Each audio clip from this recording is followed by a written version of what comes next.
कविता अपने माता पिता की बहुत लाडली थी। 3 बड़े भाइयों की बहन थी। कोई भी चीज़ मांगने पर उसी वक्त सामने हाजिर हो जाती थी। पूरे घर में रौब था उसका। पूरे परिवार और नौकरों पर राजकुमारी की तरह हुक्म चलाती थी कविता। स्कूल में भी रौब था उसका। बड़े घर की लाडली जो थी वो, ऐसे ही उसने कॉलेज में दाखिला लिया। उसके ठाट बाट, बड़ी गाड़ी में आना जाना, हर दिन नया फैशन देखकर हर कोई उससे दोस्ती करना चाहता था। थोड़े ही दिनों में उसके बहुत से दोस्त बन गए। पूरे कॉलेज में उसकी अपनी एक पहचान थी। इन दिनों उसके घर एक रिश्ता आया।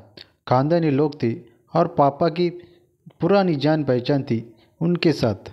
कविता के साथ कोई ज़बरदस्ती नहीं थी, पर कविता ने फिर भी हाँ कर दी, क्योंकि वे अपने परिवार से बहुत प्यार करती थी।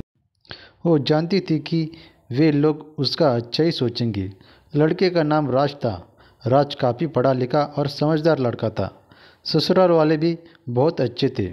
ससुराल में कविता की जगह वैसी ही थी जैसे कि मायके में। कोई भी कार्य कविता की सलाह के बिना नहीं होता था। सबकी लाडली बहू बन गई थी कविता। फिर उसके घर एक बेटे का जन्म हुआ। राहुल कविता को जान से प्यारा था। पोता पाकर ससुराल वाले तो फूले नहीं समाते थे। कविता कभी कभी सोचती थी कि उसकी किस्मत कितनी अच्छी है।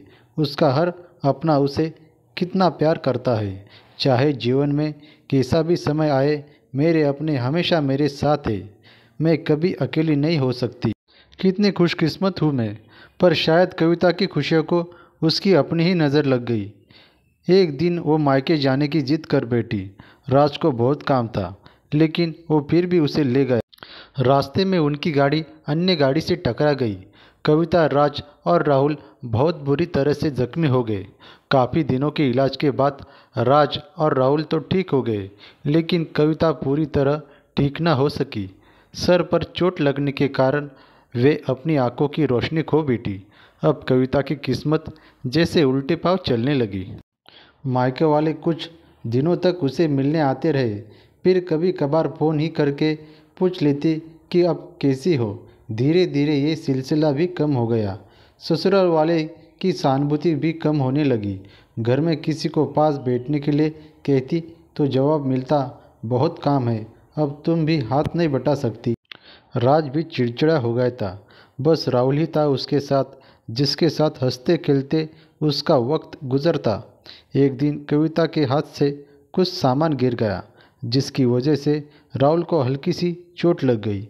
कविता के सास ससुर ने राहुल को उससे अलग कर दिया कि कहीं उसके ना देखने की वजह से बच्चे का कोई नुकसान ना हो जाए। कविता अंदर से टूट चुकी थी। एक दिन उसने सबके सामने मायके जाने की इच्छा रखी तो राज उसे तुरंत मायके छोड़ आया, जैसे कि वो भी यही चाहता था। लेकिन राहुल को उसके साथ नहीं भेजा गया। कविता कभी राहुल से दूर नहीं रही थी, पर अपनी कमी के कारण उसने ज़्यादा बहस नहीं की।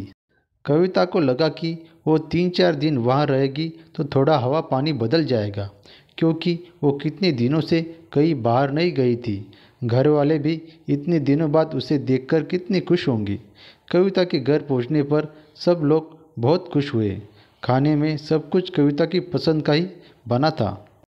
उसने अपने मम्मी पापा और भाई भाभीयों से दिल खोलकर बातें की। उनके छोटे छोटे बच्चे भी बुआ के साथ घुल मिल गए थे।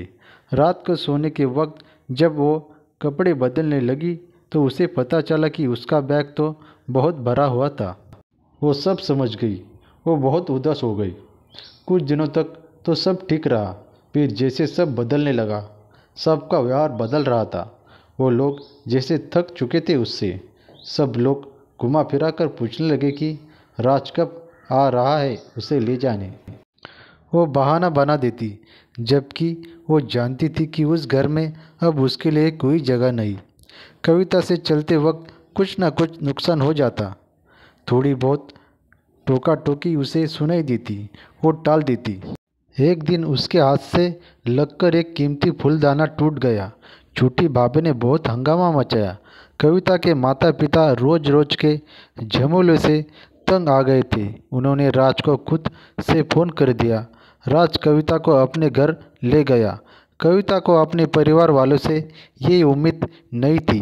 जिस कविता के कहे बिना घर में एक पत्ता भी नहीं हिलता था, उस घर के लिए वो अब बोझ बन चुकी थी।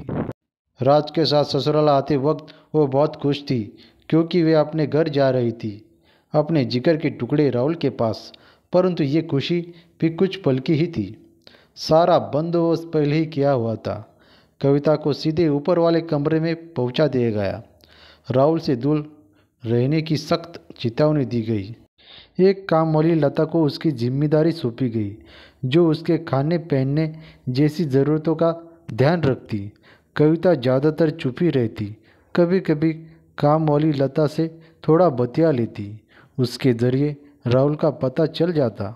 सबकी लाडली बेटी और बहू सबके लिए लाडली से बोझ बन चुकी थी।